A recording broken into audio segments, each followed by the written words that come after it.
Well, Bjorn.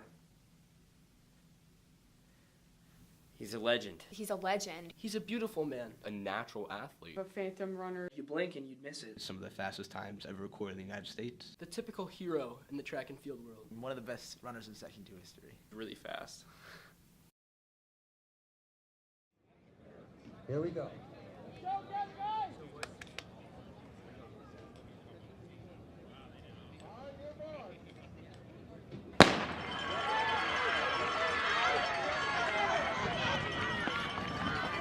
The only metaphor I can use to describe cross country is imagine a bunch of dogs at a dog park. But then all the owners leave, and it's just the dogs in there for 5 minutes by themselves. And they just fight and push and shove and bite and do all their dog stuff. That's what it's like in the middle of a cross country race. You start off fast and everything's fine, then you get into the woods and there's no one watching, and it's just elbows and pushing, and you don't even want to know the stuff that gets said. Cross-country running is definitely a physical sport. Many may say it's not, but I mean, you're elbowing people. I've been pushed into trees before, even though that's not legal, but if you want to win, you got to fight for it. New York State is broken up into 11 sections based on geography that compete against each other throughout the season. Section 2 is the most competitive section in the country. It is insanely competitive. It's recently dominated by two big teams, Saratoga, Shenandoah. The athletes that come out of here typically go to college to run. They get scholarships to run. Don't quote me on this fact, but I'm pretty sure that 94% of runners that go to Section 2 actually compete in the Olympics. That's how competitive it is. If you can't handle the pressure, then you basically are non-existent in this section. Bjorn's past is kind of a mystery to a lot of Section 2 athletes. Bjorn was a pretty mysterious guy. He kind of kept to himself. And during the races, he would be by himself too, I guess, because he was so far in front of everyone else.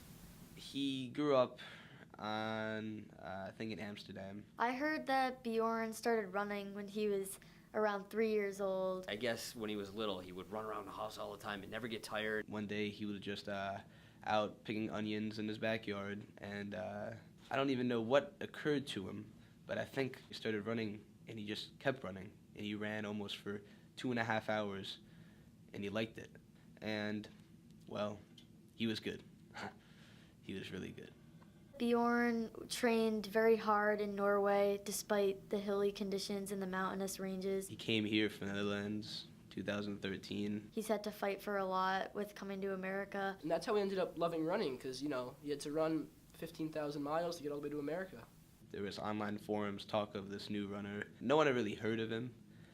Didn't know what to expect. People are asking, let's get this kid to run, but there's no phone number or email. He doesn't have an agent or anything. He didn't approach me. His parents said, like, Coach, you know, we hear you do the cross-country team. We've got our boy who has, like, aerobic capability that is second to none. I'm like, okay, bring him by.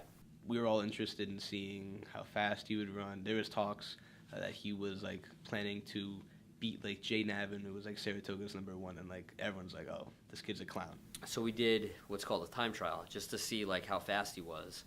And we usually do it for 2 miles for cross-country. And first time out, I'd never even seen anything like this. He ran, like, 9 flat, which was our school record. He never even stepped foot on our facility before.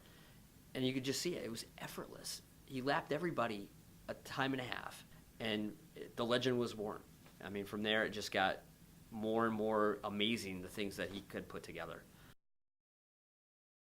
That senior year when he was running, everybody was like astonished by his speed and everything. First 100 meters of every race, he's breaking high school records. They said he did tempos at 4-minute pace. He is the first person in Section 2 history to actually set a league record in the long jump middle of a cross-country race, which is kind of unprecedented. His speed rating was like, what, 270? Well, his VO2 max was higher than anyone I've ever seen. They could relate it to something of a cheetah, but maybe even better. He was off the charts. Like, literally, Jack Daniels had to make a separate list for him. He didn't start getting lactic acid until he was till he was going probably, I want to say, 3:30 mile pace, which I know sounds crazy that that's the world record. That would be a world record, but this is Bjorn Torkstein here. Bjorn Torkstein's training is supposedly not as rigorous as one would think. It's an unprecedented level of not actually training that got him where he was.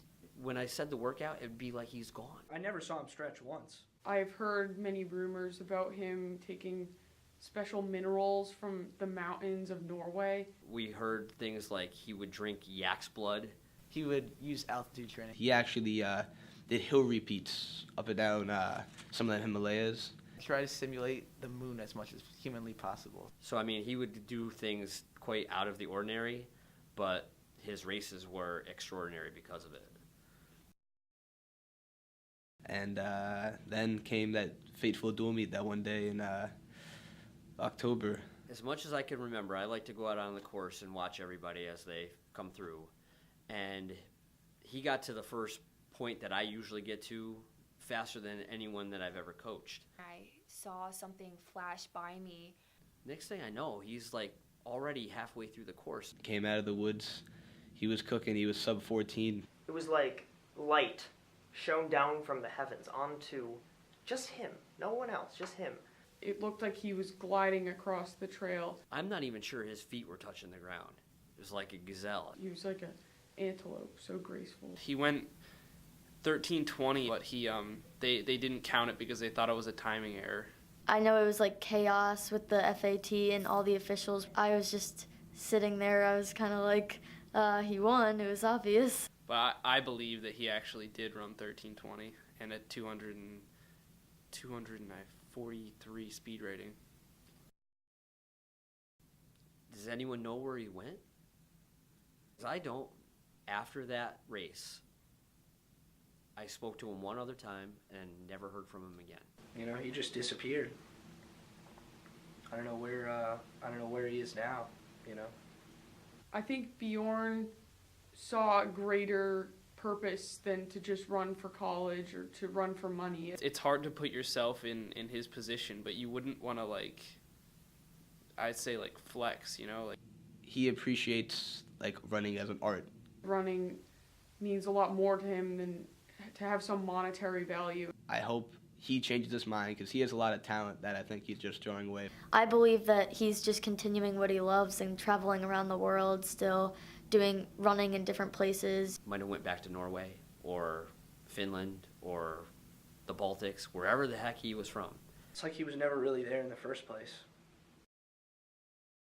every day I go out there and when I run, I think about Bjorn. Like that's my motivation for training and running, and that's what's gonna get us to beat Saratoga this year. I do wish that he'd become better known. I wish maybe I could meet him one day, but I don't know. Like, I don't know. Maybe one day. Maybe he'll get big. That's the hope. I never really had a male role model growing up, but ever since I saw Bjorn, I realized that this is what I should try to be, and that's what I strive to be for the entirety of my life.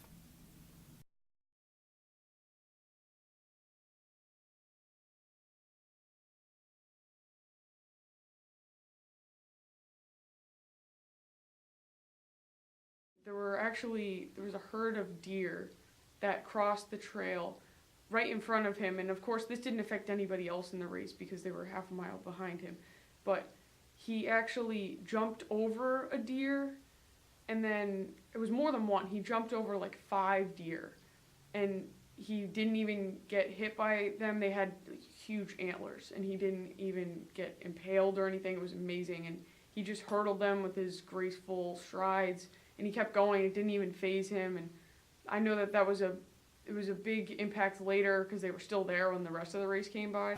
Watch out for the deer!